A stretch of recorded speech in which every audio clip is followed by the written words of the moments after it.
Сустракаецца лета з вясною. Непростая была гэта вясна, але мы, Іван Петрович, порадоваліся і зеляніне, і кветкам, надыхались раллёю зямлі. Мы на пад'ёме.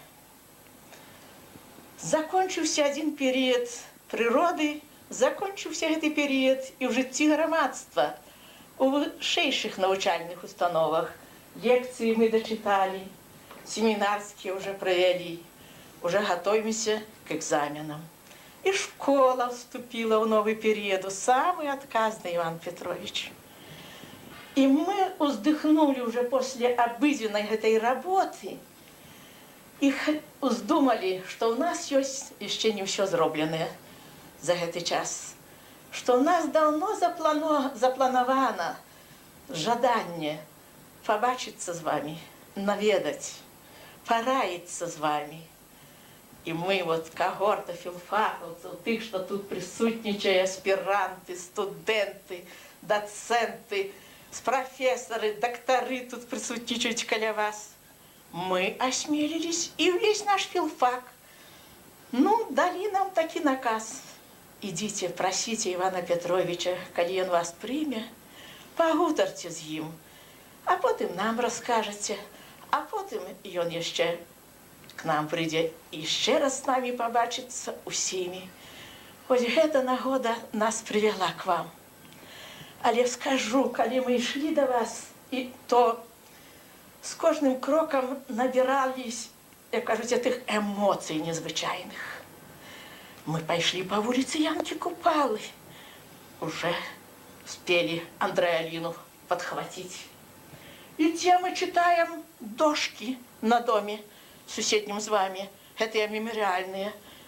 Мелешь нам, нечто кивая, согнувши такую свою головку за смешечкой. И Куляшов каже: молодцы, девчаты, что вы осмелились наведать Ивана Петровича. И коли мы уже подошли сюда, к вашему дому, и особливо на ваш этаж уже поднялись, то тут адреаліну колькі хочаце. Але гэта не адмоўны адреалін для нас. Это станоўчы адреалін наш. Потому что нас не оволодала радость, нами оволодало хваляванне, что мы осмелились переступить порог, где працуют и живут такие пригожие люди. Живе семья Ивана Петровича. И коли отчинили двери, то мне сдалось, мне туснилась некая особа. И я убачила Марию Филатовну. Яна першай постатью мне здалася, коли я шагнула праз порог, бо я ее запамятала, я ее сустракала на этом порозе. Иван Петрович, как вы разумеете, что першы кроку и першее ожидание мы пришли на сустрэчу с народным письменником. Мы ж выкладчики, мы ж пропагандисты вашей спадчыны, творчасці вашей, вашего непаўторнага шляху. Мы разумеем, что мы пришли к патриарху белорусской литературы. Але к вам пришли выкладчики, идут выкладчики, и пришли студенты.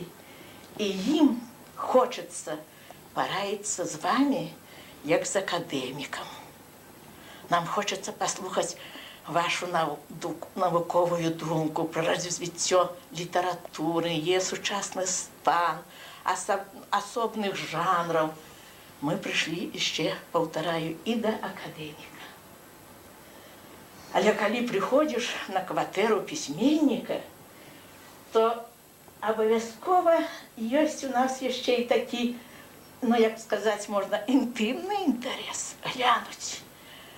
А як же себе не просто адчувае герой социалистичной працы, як ён жыве, с кім, хто яго окружае. Ось такая чисто жыццёвая нас, як кажуць, хвалююць пытанні не толькі нас. И вучням хочется ведать про вас больше, как про человека, и студентам хочется ведать про вас не только как письменника. Тем больше, что у нас такие счастливые можливости. Мы ж працуем с вашей семьей разом. ваши ж дети наши коллеги. Хто був студентом, хто, як кажуть, тепер наші студенти. Так що ми прийшли у сім'ю, якою добре ведаємо, і хочемо просто, як кажуть, поглядіти на вас і самим нечто таке від вас довідатися, і вам нечто пригоже сказати, коли нам удасться. Так вы настройтесь, не кривдуйте, что мы такие официальные. Вот питание уже подрихновала Нина Борисовна, Татьяна Ивановна, и внучки ваши уже нечто хочут запитаться. Але они не осмеливаются, почну я. Иван Петрович, я як человек почну питание чисто человечее. И оно продиктовано не только иде от меня, от народных масс белорусских оно иде. Люди кажут, ну, коли поспеваем это Иван Петрович писать? Мы не поспеваем читать. Мы не поспеваем купить его книжки. Уже читаем, альбо телебачення дасть короткую звесточку. Вось подрихтовали, вось вышло, альбо полами отримають. И ночные эти успомины захлебываемся, так любим, читаем их. Так нам хочется ведать просто так по-человечески. Ну, коли гэта все робіцца? І адначасова хочацца запытаць, што вам лягчэй? Ці натхненне, збор матэрыялу? Ці, калі вы ўжо прыступаецесь да гэтай, дазвольце мне простае слово выкарыстаць, пісьменніцкай кухні, калі вы ўжо сядзеце за свой стол, коли вы поставите свою машинку, некалькі ручек, ці вы пишете, скажите, не ручками, одразу друкуете. Мара Філатовна покойная нам много ваших секретов рассказывала, як у вас гэта атрымоўваецца. Бачите, якое я подрыхтовала ад імя моих вот присутных и наших студентов такое питание. Иван Петрович, калі ласка. Ольга Васильевна, дякую вам. Я просто дякую всім, что вы наведали меня, старого человека. А то часом отчуваю себя одиноким. Представляла тут и починала оговорку, починала нашу встречу Ольга Васильевна Козлова, профессор университета, старейшая деячка нашей науки, филологичной науки, нашей белорусской литературы. Тут за этим маленьким столиком сидят моя дочка Татьяна, доктор филологичных наук, моя дочка Маша, аспирантка, это моя внучка Маша, аспирантка. Моя внучка Славяна, студентка филологичного факультета, и мой дорогой внучек Ванечка, который помогает мне писать. Ну, так само доцент Нина Борисовна Решетникова. Всех я назвал, не всех. Всех. И вот такую хорошую семью филологов, литераторов, людей, которые любят белорусскую литературу, которые, по сутности, отдали ей життя. Сегодня я маю гонор принимать в своем доме, в своем, нехай и тесном кабинете, где было написано немало моих романов, немало моих повестей. Ну, як пишется, як поспевается. Конечно, когда я был молодой, я писал много. Писал ночами. Пишу я весь час от руки, чернилами. И все это передруковывала моя жонка, небожица Мария Филатовна, которой вчера как раз исполнилось 5 годов, як я не стала. Это вельми сумный был для меня день. И на страта такого человека, такого сябра, такую мать и такую бабулю. Это был великий удар для всей нашей семьи. Ну як творчий процесс? Я вот как раз пишу про это. Пишу в своих ночных воспоминах. В опошний час я выдумал такие назвы, такий жанр себе «Ночные воспомины». Это мемуары, але мемуары складаються з особних новел, з особних таких ярких епізодів моєї діяльності. Починаючи з моєго маленства, я син лісника, з воєнних епізодів, епізодів моєго наставництва, коли я був наставником, і далі вже письменницьких, громадських епізодів. Я написав їх вже много, цих ночних вспоминів. І от опошнє, над чим я зараз працюю, назвав сюжети. Я просто хочу розказати читачам моїм, як з'являються ті інші сюжети. Ну, з'являються вони по-разному. По-разному з'являються. Звісно, часом зовсім нечекано з'являється, а часом приходиться вельми много працювати. Особливо тяжко мені далися мої історичні романи. Я мало їх написав, всього 2. Це роман «Петроград-Брест» про близьку історію, про заключення Брестського мира в 1918 році. І роман про далеку історію 500-годовой давности «Великая княгиня». Тут, конечно, пришлось попрацевать грунтовно, потому что пришлось много написать, почитать исторической литературы и Карамзина, и Соловьева, и Ключевского, и Костомарова, и наших историков белорусских, и польских некоторых историков, потому что проникнуть в час, як люди жили, як було побудовано це Велике князство Литовське, значить, хто керував їм, ну, що люди опраналися, з ким воювали, як воювали, яка зброя була, що їли, що пили і так далі і тому подобне. Це вельми тяжка праця. І крім того, у меня, конечно, не было опыта. Это потребует, видать, особливой технологии. Письменники историчной темы, они, видать, научены уже больше, чем я. Но это 2 романа. А так, звичайно, все являлось плодом моей фантазии, але не просто фантазии такой, оторваное від життя, а йшло від життя. Я весь час був на війні, з першого дня до останнього, бо в армії я був призван в 40-му році, призван був у зенітну артилерію. Стояли ми на обороні Мурманська, наша батарея на обороні поселка Мурмаши, зараз там громадянський аэродром Мурманский, где был военный аэродром того часу.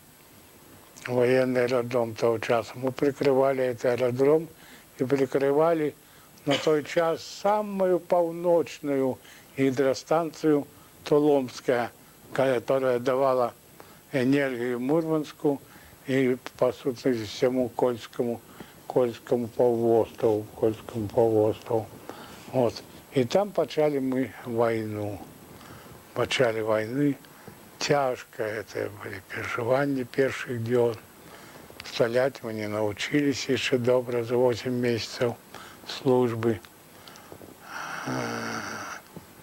И немцы просто лазили, что называется, по кустах, обстреливали батареи, были первые аферы. Особливо в перший день, як вони збивали наші самоліти. Ну, потім окріляли, навчилися стріляти, загнали німців на вишиню. 3-4 кілометри, я вже з такої вишині у той час бомбометання не було таким прицельним. Ну, это я уже много рассказываю про войну. И вот, вернувшись из войны, почавши працювати наставником, оженився я до війни. І до війни, у початку війни народилась моя старейшая дочка Ліна. Я вернувся до їх, до Марії Філатовни, до Ліни. І написав все-таки свій перший роман не про зенітчиків. Про зенітчиків значно пізніше почав писати, а написав про партизан. Это роман «Глубокая плынь».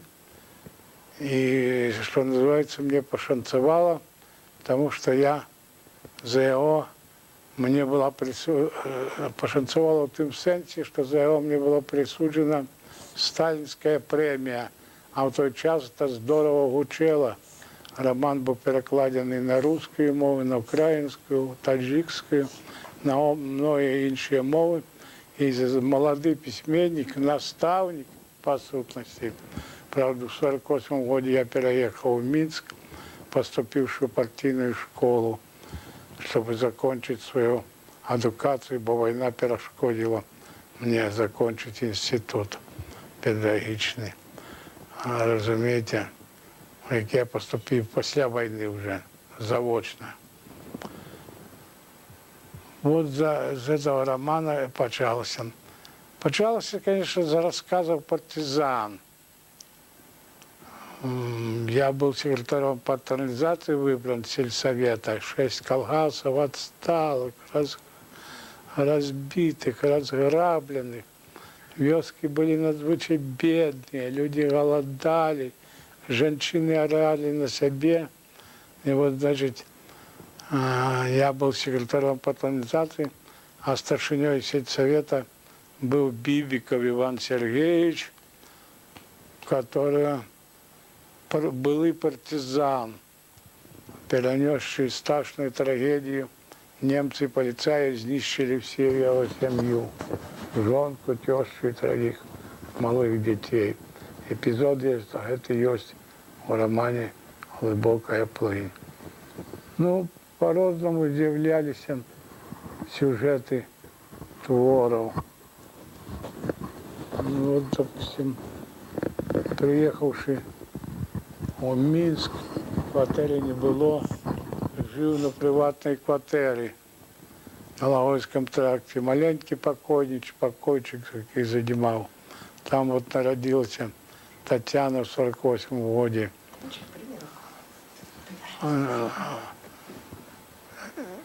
І там до господині этого дома, приватного, древляного дома, приходила женщина. И я хутко знал, что она была подпольщица, и одночасово гандлярка на Комаровском рынку гандлявала. И вот долго я носил этот образ, куды, коли писал «Сердце на долоні», мне хотелось в «Сердце на долоні» этот образ. Но там у меня з'явилась Зося Савич, героиня такая, с трагичным лесом, таким дочка врача ведомого, которого немцы провокативно поховали, нібито своего служка, на самом справе он был подпольщик, вельми действенный, вельми разумный подпольщик, разумеете. Ну, після я виїхав з Лагойського тракту, можна сказати, довго носив цей образ, довго шукав місце в якому-небудь творі. І ось одночі в Союз письменників прийшла жінка і принесла зшиток віршів. І говорить, що її сестра в початку війни в Дроздовському лагері воєннополонних наших викупила воєннополонного хлопця, хворого зовсім. І, значить, тримала його в собі, і він помер, все-таки на сухоти хворів, помер. Это його остався шиток віршів. І тоді мене одразу осенило, вот що повинна зробити моя героиня. Вона повинна викупити воєннополонного. Это воєннополонний поет. Так з'явилася, допустим, оповість «Гандлярка і поет». Ну, часом йшло о 2 образа. Ну от був у мене такий вельми добрий сябра, видатний наш письменник, видатний драматург, юморист, веселый человек Андрей Бакаенок. И мне просто хотелось вот створить такой образ, написать этого человека. Я долго думал, ну а кто же он, письменник, вельми познавально будет, розмов буде много. Мастак, ну що мастак зачиняється у своїй майстерні, кого він бачить, з ким він конфліктує, яке поле діяльності йому дати. І одночі я був на бюро ЦК, де обмірковували план забудови парковой магистрали. Это теперь проспект Машерова и Веснянка, вот это. И там хорошо выступал Петр Миронович Машеров, развивал план забудови. По его плану до самых Жданович повинен идти з этого боку парк забудовувався. Не доми, які набудували. Может, я уже спать пойду? Тихонечко, батюшка, сейчас. Сходите, мама чекає. От образа Андрея Егоровича Макаенка, сябра моего, веселого человека, гумориста, комедиографа, нашего лепшего драматурга, значит, там, вот, до речі, я не закончу, там на бюро меня, я вдруг зрозумів, хто він повинен бути. Він повинен бути головний архітектор города. Іменно архітектор сутикається з многими організаціями, з керівниками города, з керівниками області і республіки, і з многими чиновниками, і з робочими, з усіми. І забивши його головним архітектором, значить, так з'явився сюжет романа «Атланти і каріатиди». Був написаний один з таких цікавих моїх романів. Я його люблю. Ну, много можна розказати про інші сюжети інших твоїх творів. З'явилась в мене в Союзі наставниця со скаргой, что она покахала завуча, замужняя женщина, и за это ее изволили с працы. Я позвонил министру. Минкевич тогда был министром, Михаил. Значит, я пошел до его, и мы уладили справу, уладили на працу, эту наставницу знал.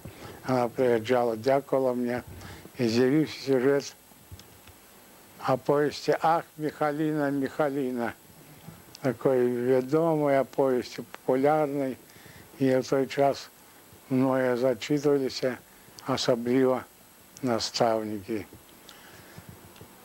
От так я починав свою творчість, так вона розвивалася. Одним словом, в простоях я рідко був. Я весь час писав. Хоть простой, конечно, были, часом напишешь один роман, засів вдруг, а потом долго думаешь, а про что писать еще? І з часом нападав страх, а раптом ти списався. Такого вам не погрожає, такое вам не погрожає. Ну, з перебудовою, з розвалом Советского Союза, сотворением самостойной Республики Беларусь. Конечно, з'явилися і інші теми. Вони в моїх оповістях, у романі «Губернатор». Это за этих опошних годов 12 вышли 3 книжки новые. «Сатанинский тур», «Полесская Мадонна». Дядя Шляпа к телефону! Кого? Тебя к телефону! А кто там? Скажи, дедушка занятий. Іван Петрович, ми продовжуємо гутарку, але я хочу просто ще виказати от ті думки, які ви підказали уже своїм уступленням. Ви много нам відкриваєте цікавих матеріалів відносно прототипів, якими ви користалися і користаєтесь у своїй творчості. Студентам вельми потрібний цей матеріал при написанні курсових, дипломних робот. Це матеріал, який, шавелите їх власну думку. Вони вас читають і бачать великий світ. Бачать великий світ і хочуть навіть вернутися у той час. Я хочу сказати, що от ваша оповідь «Гандлярка і поет», я, як дослідчиця, віднесла її до історичних. До історичних. Історизму там хоч відбавляй. І наше покоління ведає, що таке гандлярка. У той час, що була гандлярка про 10 років, і що вона значить сьогодні. Так ви нам розкрили, як кажуть, біографію цього цікавого образу. Дякуємо вам за цей матеріал відносно прототипів. Ніна Борисовна, як ти лічиш, організуючи практичні занятки у школі? Як кладеться матеріал? Ну, я лічу, що діти з великою цікавістю читають твори Івана Петровича. Але опошній час, виступаючи перед наставниками, я весь час чую питання. А як Іван Петрович оцінює свою творчість опошнє десятиліття? Які твори лічить найбільш удалими, найбільш які можна включити у програму школьну? Ось. Что нового он открыл для себя у человека, что нового он открыл для себя у житті. Потому что весь час, яким бы человек ни был взрослым, весь час нечто для себя открывая новое.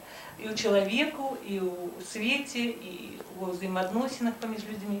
І, безумовно, вот менавіта і наставників, і студентів цікавить оценка письменника вот этого твора опошніх десятиліття, тому що критика, по-моему, що нічого поки що такого значного, на мой погляд, не сказала про твори вот якраз этого опошніх десятиліття. Ніна Борисовна, я розумію вас. По-перше, відказуючи на ваше питання, хочу сказати, что мне, и в этом, может, мое счастье, не соромно ни за один мой твор, написанный и 50 годов назад, и 40, и 20, и написанные вот у наше опошнє десятиліття. Вельми складанное и вельми нелегкое для нашей литературы. Что сказать, что я больше люблю в своих творах? Такое питание часто задают на соцстречах, на творчих конференціях, читацьких конференціях. Як кажете, у матері всі діти. Я тільки хотіла сказати. Все родные. И все близкие. И также творы мне все близкие, все родные. Як і дочки, усі. Як і дочки, як і внуки. Все-таки ніяк, скажу щиро, ближей ті, які до власної біографії. До приватности тревожное счастье. Тревожное счастье – это, по сущности, автобиографичная речь. И поэтому такая речь, которая не забывается, потому что некоторые там, допустим, у «Добрый час», «Крыницы», я их не перечитывал, 10-20 годов, и я уже некоторых героев забыл, щиро признаюсь. В «Тревожном счастье» ничего не забылся. Ни одного сказа, ни одного абзаца, ни одного героя, ни одной ситуации ничего не забылось, потому что это автобиографично. И зачем уже автобиографичный, допустим, такая речь, как «Славься, Мария». После смерти Марии Филатовны я написала повесть такую про наше кохання, про нашу любов, про наше життя, про наших дітей. Это повесть. И я вам скажу, після вже, це вже зовсім, по-моєму, коли почалась перебудова, я знову вернувся до воєнної теми. Це цікаво, що от я вже казав про це, що я почав не со своей, так сказать, зенитной деятельности, а с партизанского романа «Глубокая плынь», из других там творов про Кавказу, «Добрый час», «Крейницы», разумеете. Ну, и только где-то годов 15 я почав писать «Тревожное счастье» после войны. «Тревожное счастье». И уже совсем недавно, где-то в 80-х годах, я написал еще роман «Зенит». Роман «Зенит», он трошки, может, где-то в чем-то повторяет «Тревожное счастье», но в другим плане. В 42-м году нам прислали пополнение. Пополнение надзвичайное. Ну, звичайно, для того часу. Лягло стільки народу. 3 мільйони попало в полон у перші місяці війни. Стільки загинуло. І в Радову вимушений був призивати на воєнну службу дівчат, жінчин. І от там прислали туди на північ, в Мурманськ, в нашу часть дівчат. Были архангельские девчата с Архангельской области.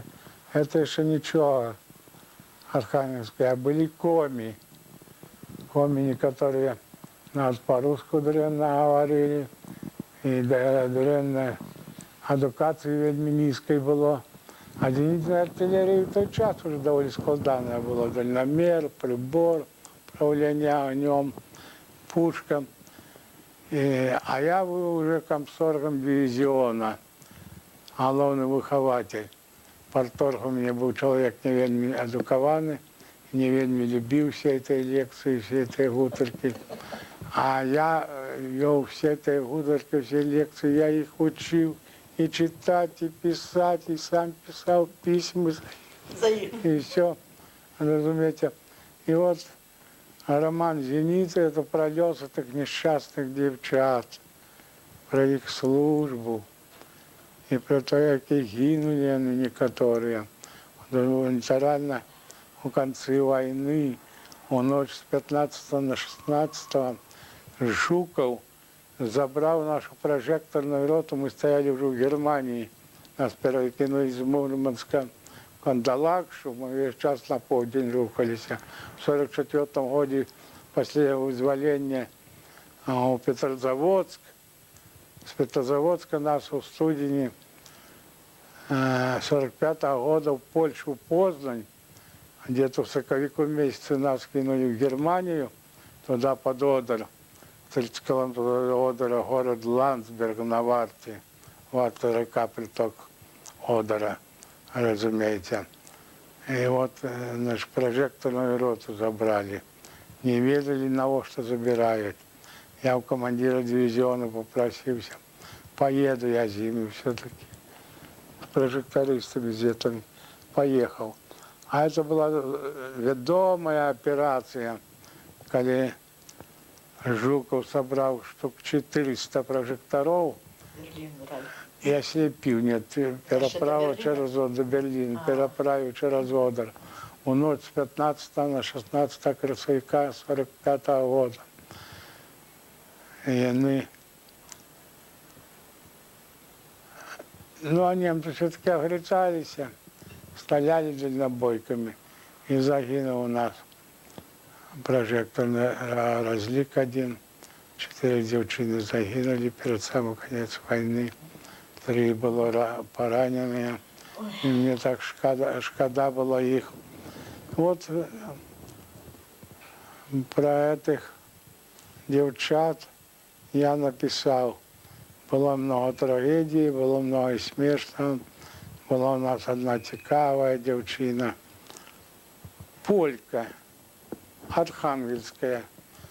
То есть ее дед, прадед еще был в 1863 году після повстання Калиновського, повстання висланий туди в Архангельську область, і там залишився жити. І от ця полька. Вона нам здорово доставалася, а докована дівчина 10 класів, все відала, всіх poučала, всіх поправляла, всіх офіцерів. Была такая незвычайная. Мы в Познані здесь зашли в костел. Просто за что. И раптом она пробилась к ксензу, упала на колени и просит его благословить. Я комсорг дивизиона, а попел. Все такое. Разумеете, много было таких и трагичных випадків, смішних, і життєвих, кохання. Ваші твори вельми хорошо читають некоторые з наших артистів. І я ведаю, що у вас є свої, як кажуть, любимі артисти, які читають мемуарні ваші твори, літературні твори. І нам хотілося б, щоб наше радіо навіть повторало ці програми. Розумієте, один раз послухати не всі поспівають. Продовження йде, ми вуха прикладуємо. А потім хочеться, щоб ще пройде некий час. Це ж не накладно для держави, для нашого телебачення або радіо. Хай би вони повторали більше. Це матеріал, треба їм дорожити і їм користатися. Так я хочу запитати, Іван Петрович, які вам передачі по радіо більш, як кажуть, здається, удалими. І я не називаю прізвища артистів або артисток, я ведаю, кого ви любите, і хто вас любить, і хто вас читає. Але хотілося б ведати і ваше враження, вашу думку, коли це не секретно. Я имел тесную совесть с театрами и писал сам пьесы. Я написал штук 10 пьес, писал, Амальфсены поставили первая пьеса «Не верьте тишине» была еще поставлена Мазалевской Любовь Ивановне у театра юного глядача. І трималася вона в їх вельми довго, годов 10, коли не більше. Словом, 600 спектаклів пройшло. Ну, з актерів я особливо от опошніх уже. Тоді ми хорошо дружили і з Платоновим, і що ж, Глебов. Ну, Глебов, може бути, не такі контакти вже, як Платонов, а з Глебовим, з Стефанією Станюта, з Рахленко, пізніше з Макаровою, Маша Макаревич, я так актриса особливо люблю. Маша Захаревич. Маша Захаревич любите. И Лилию Давидович я любил. Играли они в моих пьесах. Пьесы мои ставили. Инсценировку «Сердце на долоні». И после «Измокли птушки», оригинальную пьесу. «Измокли птушки». Ну, великие. Жаль, конечно, это не были уже такой з'явой театрального життя моєї п'єси. Видать, я не драматург. Хоч і писав ці п'єси, не драматург. Раніше радіо часто передавало. І от спочатку нашого розвала, розлома, звонили, просили новые опоедания. И все эти опоедания, допустим, моей книги «Сатанинский тур», все прошли по радио. Теперь мало кто звонит, и я постарел, ходить не могу, редко даю им новые речи, и уже радіє вони читають. Хоч варто було б наше кіно, Вот, допустим, «Возьму твою боль» Пташука Небожчика. Миже хороший фильм. Только после смерти Пташука дали. Ну, ранее давали, но году уже несколько не давали. Может, все-таки дают всякую белиберду американскую, всякую пошлятину, это, понимаете. Боевики забойства «Возьму твою боль». Только после смерти Миши Пташука дали. І зовсім недавно нарешті перший раз показали по телебаченню фильм «Эпилог». «Эпилог» – это з моїх оповіданнів, перших оповіданів на нову тему про сучасне життя, про те, як люди обеднел письменник, обеднел мастак, продав свої картини за межу. Это для его была трагедия, что они уехали неведомо куди. Теперь это стало уже такой нормой, изъявой привычной. А 12-10 годов назад это было просто трагедия для мастака. И он кончает самогубством. И Добролюбов снял, по-моему, добрый фильм «Эпилог», который назвал «Эпилог». И вот зараз «Эпилог» это показали. Мне тут же звонит Роман Тармола, наш хороший поэт, Иван Петрович. Я просто весь сеанс проплакал, глядячи это «Эпилог». А это першиню, вот снято это годов 7 назад снятый фильм. За 7 годов першиню показали по телебачению фильм «Эпилог». Я Добролюбову позвонил, Игорь Михайлович, а что его не показывали ранее? Он говорит, я сколько разов оказал в Министерстве культуры, он говорит, он упадочный фильм. Что значит упадочный? Які? Упадочный.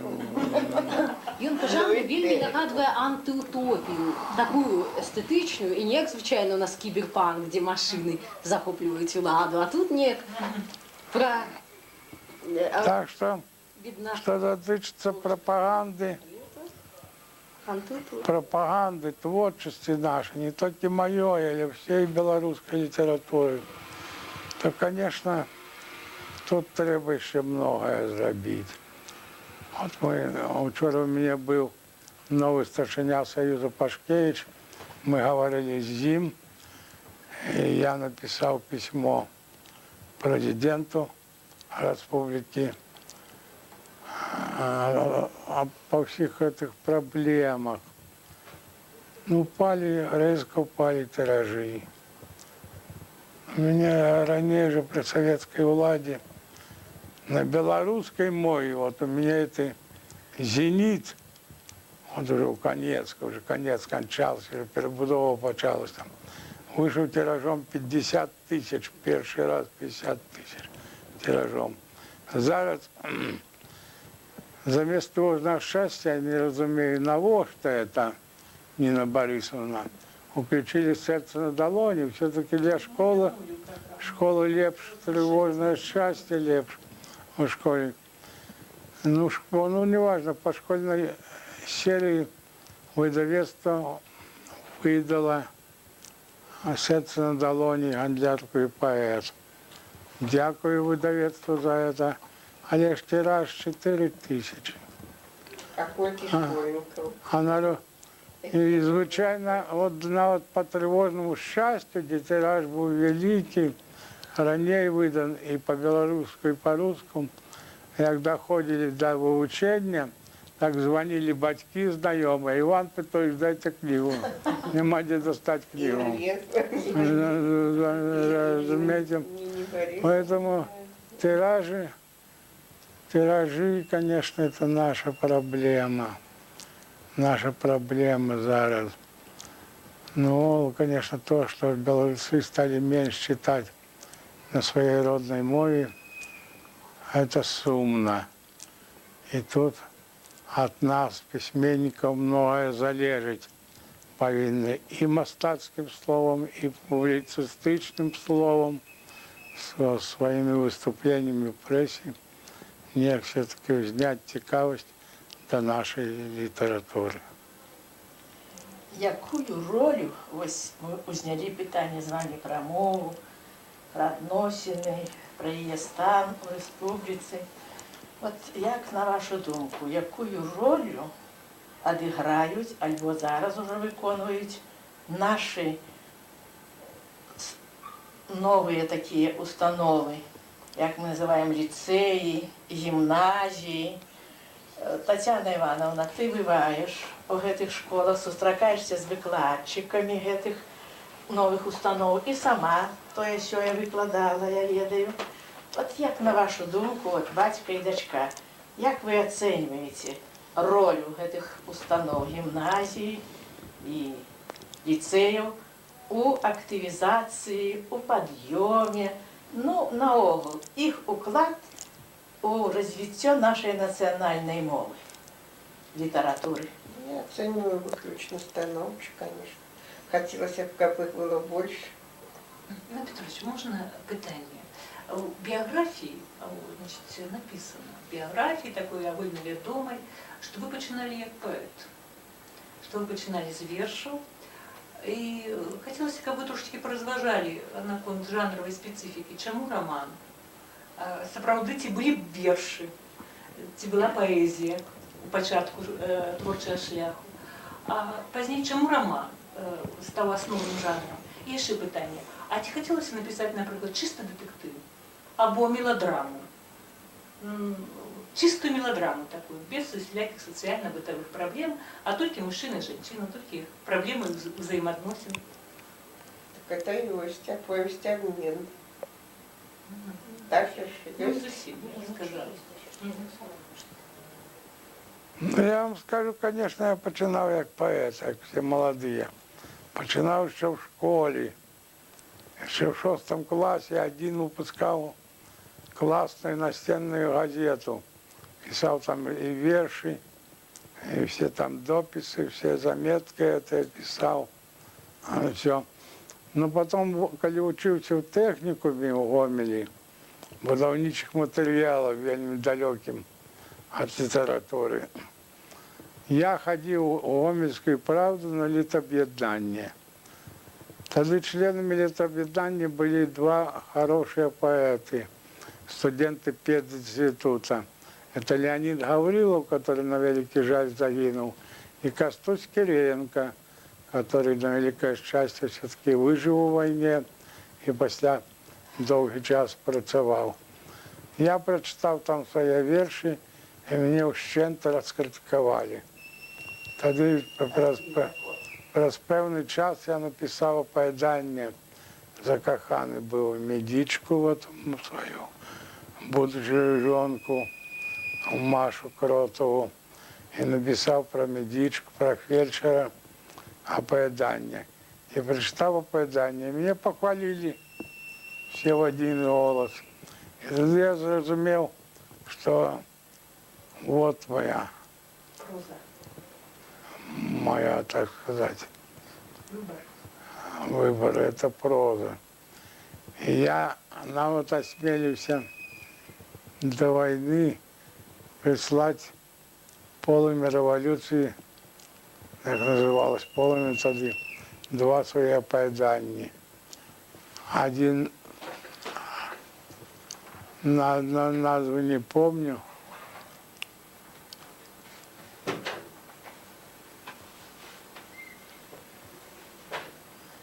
А друге оповідання коротке називалося «Березовий сок».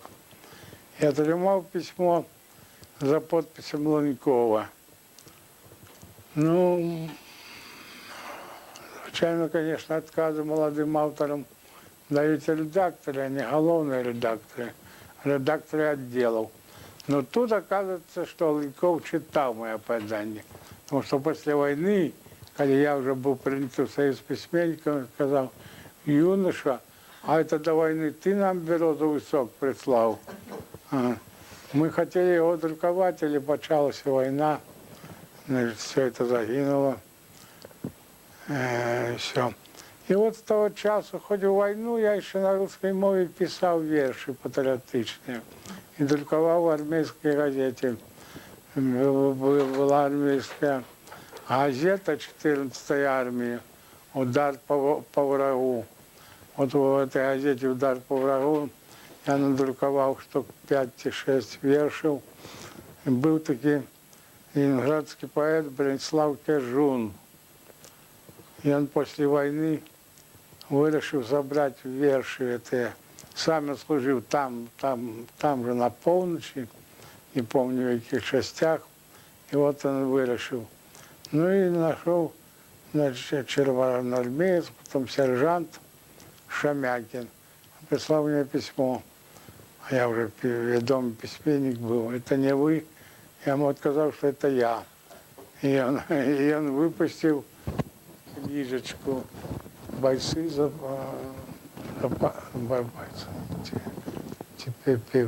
певцы за полярный вор». Книжечка, такая книжка, поэзия одна. Значит, всех это подруковался в этой газете «Удар по врагу». Он мне прислал эту книжечку, но ее знайти тяжко. Где-то на архиве моем есть. Ну вот, а так уже писал прозу. В 43-м году зимой мы стояли под Кандалакшей на станции Африканда. Такая уже полярная станция была, чомусь названа Африканда. И там был аэродром наших дальних бомбардировщиков, которые ходили в Норвегию через полночь Финляндии и бомбили там это в фьордах немецкие корабли.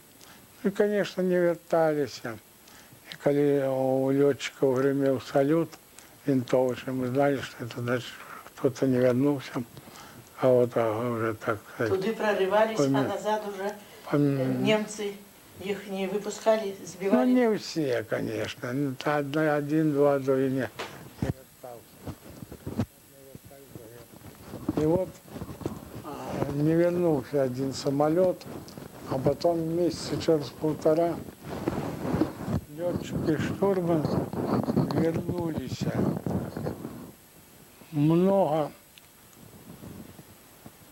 десятков и сотен километров летчик раненого штурмана тянул, забивший такие санки с обшивки самолета, тянул. Потом их подобрали в Суоми, это полярные, это финны. Перевезли, там специальной линии фронта не было, перевезли на советский бок, их подобрали пограничники наши, и пилоты вернулись. И я написал оповідання в снежной пустыне, потому что первое оповідання лічить, що мій дебют почався з помсти, но помста ранее была опубликована. А написано ранее было оповідання в снежной пустыне. Вот из этого оповідання в снежной пустыне. Вот до этого были же оповідання, вот, которые я писал. Да, еще в початку войны я написал оповідання, послал в газету Ленинградской военной округи, что Ленинград не был блокирован. Я отримав отказ на вот это так, значит, уже злый, такий отказ, злого редактора. Все рушится, все. Воюй, товарищ червоноармеец, а не займайся чепухой. Не, ну это подтекст, не полный текст. Разгромный такая. Отзыв короткий, на полсторонки. Хочу вас звернуть у другую каляину в нашей хуторце трошечки, чтобы вы отпочили от, як кажуть, лекций про свою творчесть. Вот вы тут сказали, что «Березовый сок» называлось ваше оповедание. Мне здається, что этот образ у биографии вашей так само займає великое место, починаючи з тих лісов, де працював ваш батько. Вам цей образ «Березовий сок» треба вам ще расквеціць. І нават скажыце, ваш густ у вас на дачы былі, нам, мабыць, гэтыя самыя бярозы і Марія Былі. Ігнатовна умела Былі. зрабіць цудоўны Былі. сок. Раскажыце нам пра вашы густы. Ну, я вам скажу, коли наступала весна, там, коли батька был лесником, жили мы в лесе, одна лесничевка, мы этого березового соку много ставили. С банков, значит, всяких горшков ставили. Это клинок забивался, отсекалась береза, забивалась клинок. И самое приемное было уже не со банка напиться, а смоктать из этого клинка. З падсочніка С гэта подсочника за это забіваюць. смоктать так, язычком. Там Смоктать, асабліва салодкім да, здавалося. да, особливо солодким. И забирали несколько бочек этого А березового так от сока. збирали бочки, не з банки, а починали со збанков, а збирали ж бочки. Собирали бочки и робили квас, который пили все О, лето. Вот это. Заправляли подсмаженным ячменем, корками хлеба подсмаженными, подпаленными. И такой моцный писал, и моцный квас. У погребе стоял, и всех частовали, кто приезжал там. Объездчик. Широною йшли об'їжджики. Лесничий. Так что с березовым соком это мне не надо. Я вот написал, для детей я мало писал, для юнацтва много. Я почал первую книжку где-то году в 49-м выпустил «Дитячую в Москву» книжку. И совсем недавно выпустил книжку для детей про мнемоленство, где включены новеллы «Уласные вспомины» и якой фантазии. Все, что отбывалось со мной. Абсолютно. Починаючи з першого, що я вспомнив, як я лез на барану. Барана это упала на мене, дерев'яна, хорошо. І зуб'ями стояла до стінки, так вона мене не вдарила. Особливо, як я вибирався з цієї барани. І кончаючи там таким, як я з вовком зустрівся, як я чуть не потонув. І мені циганка витягнула, значить, з стариці сожа. Это столько еще пригод у вас? Ну, Иван Петрович, я рада, что мы вас рассекречиваем потрошечки. так я же про мимоленство вышла книжка такая. И там все это я пойду не есть. Это для молодших классов, по-моему, такая книжка. Ніна Борисовна, Це ви як цікаво. методист, як лічите? Я лічу, що це цікаво, але я б хотіла повернутися до жанру романа. А ось чому роман? Тому що роман один з самих складних жанрів прозаїчних. Ну вот я люблю роман. Моя фантазия такая широкая, что давала простор мне роман. Мне вот о поясе Хотілося просочити його з людей, правда? Напевно, так? І Ну, взаємодію. много линий давала сюжетных, много характеров, много образов. Вот с этим довольны. Много ж там. Да и Атланты каратиды, и снежные зимы, и возьму твою боль. Это довольно складная структура. Я любил складные такие структуры. И поэтому мне больше подобался форма романа, жанр романа. І зразу одно питання подкину, зв'язане з гэтым. Розумієте, наші учені, професори нашої кафедри, подрихтовали вам цікаве питання. Мабуть, мені воно буде зв'язано з цим вашим відносинами до романа. Бельський і Тичина, доктори наук, професори наші, хочуть у вас попитати. Вони так кажуть: глибоко поважаний Іван Петрович, як ви відносите до дивного, парадоксального визначення, що ви у своїй творчості з'являєтесь і модерністом, і навіть постмодерністом, і абсурдистом. Абсурдистом. Як це в романі, у вас в романі сполучається, чи як це там? Ну, я-то лічив себе весь час реалистом. Реалистом. Ну, не приземленным реалистом, а таким, так сказать, все-таки узнятым реалистом. Ну, я ніколи не лічив себе модернистом, постмодернистом. А абсурдистом? Ну, абсурдистом я не знаю, что у меня абсурдное есть. От слова абсурд? Что абсурд? Чекають наші хлопці відказу, Ну, чекають. что? Ну, це вони не вам кидають, це вони критикам.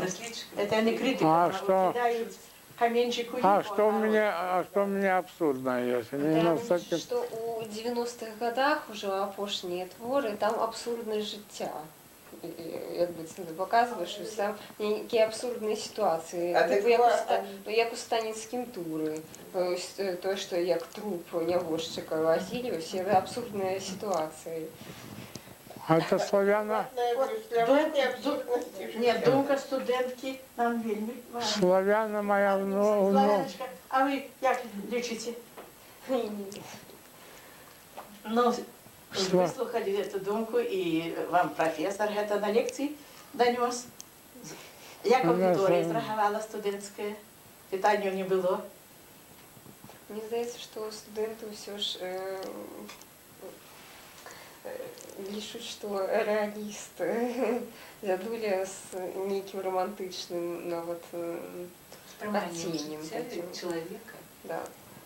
ну, коли это Трошки сентименталіст. Це вже моя думка, я це проводила в своїх працях.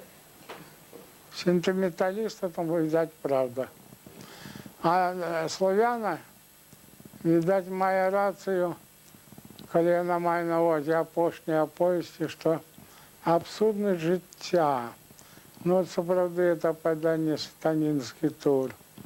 Що їдуть у Польщу за цими шмотцями з Витебска.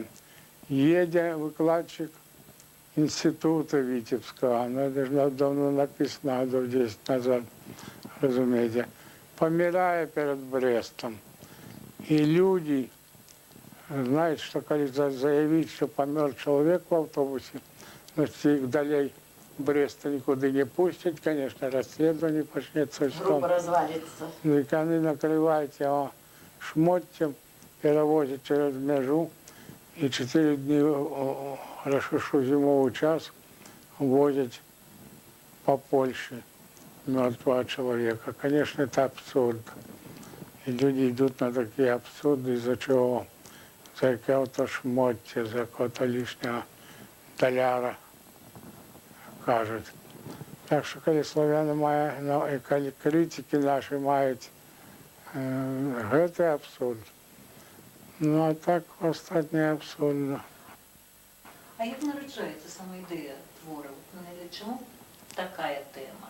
Чому така проблема? Може, чого ж підказати. Ну от я вже трошки говорив, нарожается по-разному. Нарожается, значит, просто часом задачи, что я хочу написать про партизанов, я глубокая плынь.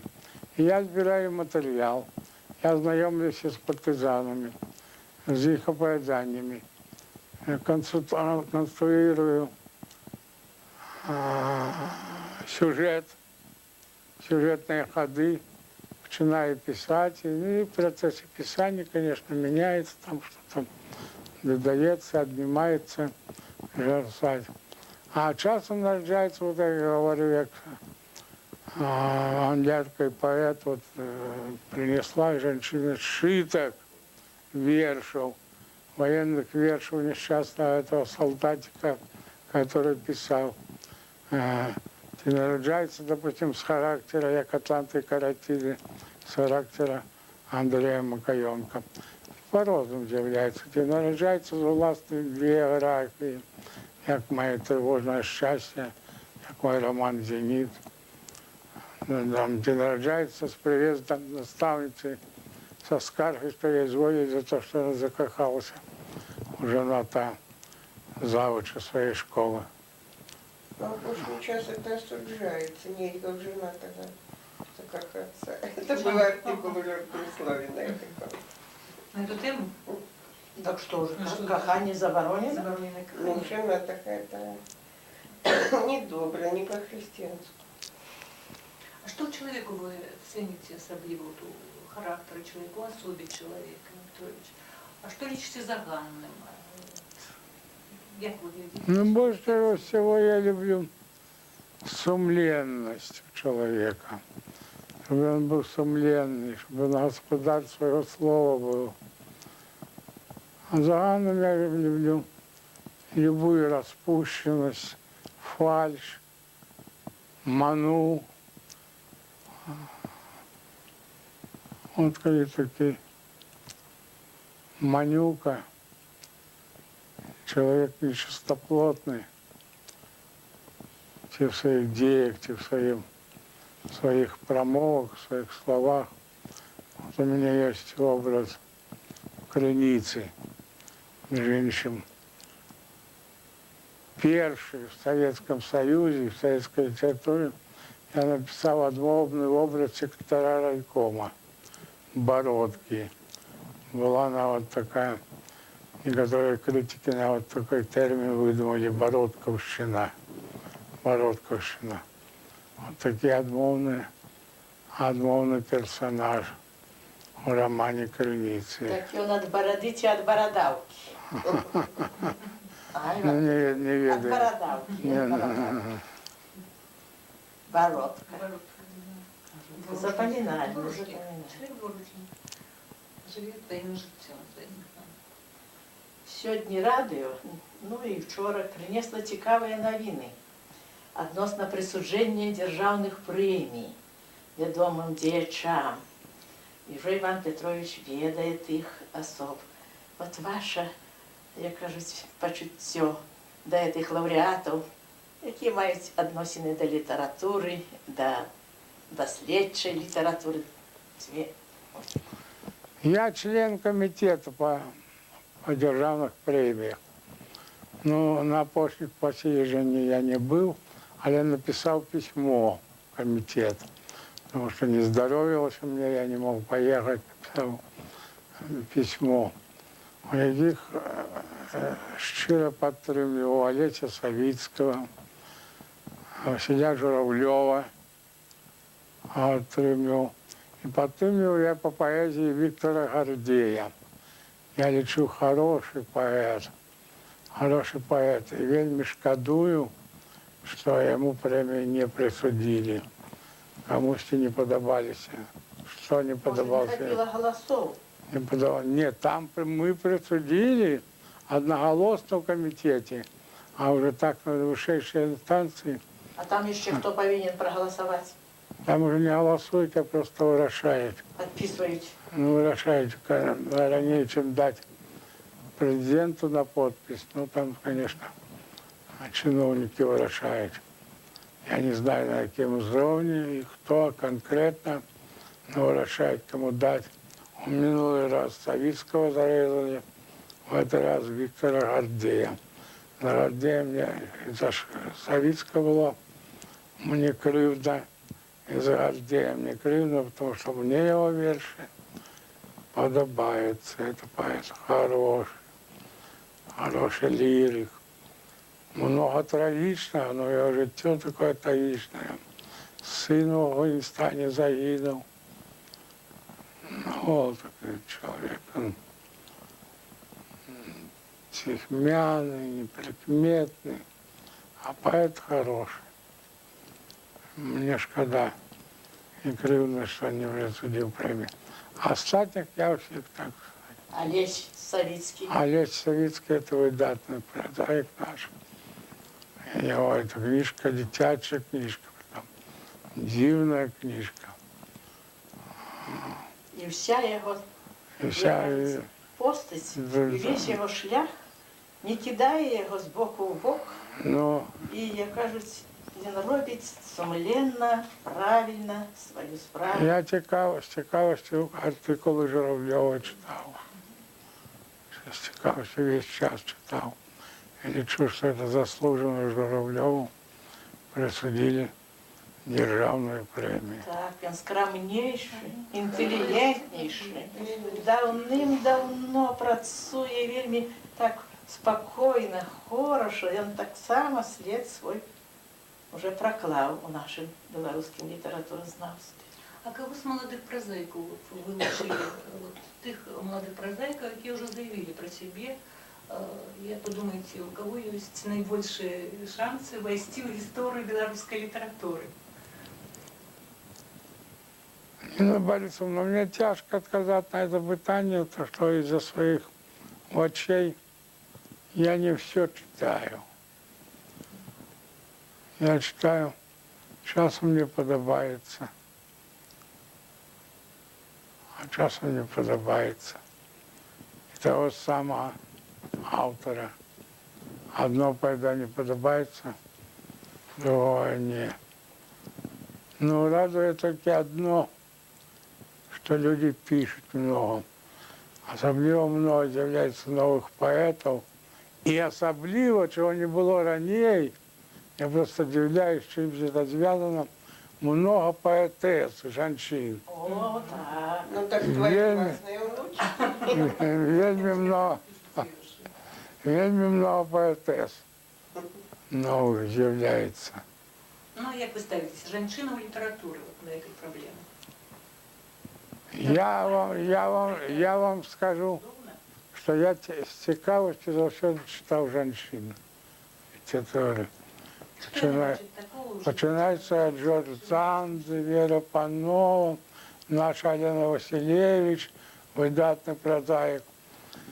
Вони по-своєму бачать це, інакше бачать світ. І це збагачає, допустим, мужчину прозаїка, мужчину романіста збагачає це жіноче бачення світу. Я жінчин з цікавістю завжди читав. Іван Петрович, ну, у нас ще стільки питань, але ж нельзя все одразу забрати. У нас не хопить ще, от тут, як кажуть, і місце, щоб ще продумати. І от тут у серці ще не хопить тих почуттів, щоб все це, як кажуть, переварити, прийняти і покинути не для себе, а для нащадків, для студентів, для учнів. Все, що ми від вас сьогодні взяли тут, це не для нас. Ми не багато ведаємо, ми себе так само обогатили. Але ми прийшли з певною метою, що ви нам подарували сьогодні, віддати людям. І не тільки філфаковцям.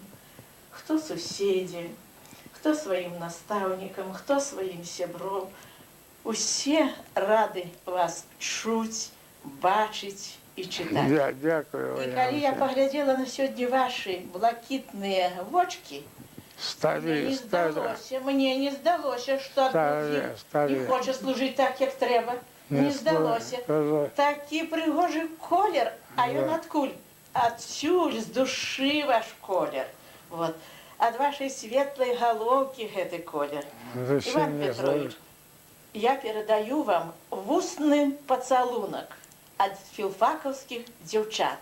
Здійснюйте не сами. Я хочу, чтобы вам было солодко, чтобы вас целовала не бабуля, чтобы яны целовали. Так я вустно передаю вам поцелунок от филфаковских девчат. Передайте їм. Чекаємо вас ще у нашому домі. Дякую.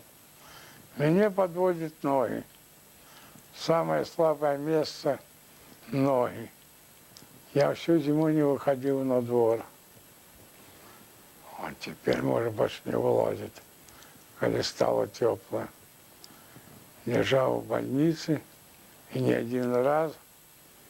И, как сказала одна бабулька тут у дворе, сказала: голубчик мой, старость не лечится. Так, видать, она моя рация, а? Іван Петрович, ви завсюди застаєтеся, тому що все-таки, мені здається, молодость – це то, що чоловік переживає в душі. І так, фізичні проблеми, але ж душа завжди молода. Так що, читаючи ваші твори, ми відчуваємо, що ви востро розумієте час, відчуваєте його проблеми, і Гэта і гаворыце пра тое, што па-сапраўднаму нас цікавіць, непакоіць. Шчыра вам дзякуй. Дай вам Божа, каб далей пісалася, тварылася, а мы для нас вы былі, ёсць і будзеце заўсёды любімым пісьменнікам. Дякую, Ніна Борисовна, дякую вам усім. Дякую за вашу пропаганду моей творчости и всей белорусской литературы. Вы просто подвижники, я сказал бы. На вас тримается и наша мова, и наша литература. И дай Бог вам поспехов, дай Бог вам побольше выпускать сапраўдных белорусских выкладчиков, наставников, которые внесли наше белорусское слово, внесли наши романы, наши оповести, поэмы, пьесы нашим детям, нашей молоді, да і всьому нашому народу. Яшчэ одна ўдзячнасць за плеяду шамякінцаў на філфаку. І дачок, і унучак, і зяця. Ну, спадзяемся, і праўнукі яшчэ прыйдуць к нам. Дякую вам за гэты падарунак. З імі добра працаваць, хороша вучыць, лёгка вучыць іх. Правнучку уже 12 годов. Дочекаемся, дочекаемся. Дочекаемся. Отпочнем. Воли, дочка моего внука Алексея. Вот. Ну, дай Бог моим детям все хорошее. Они у меня хорошие дети и внуки.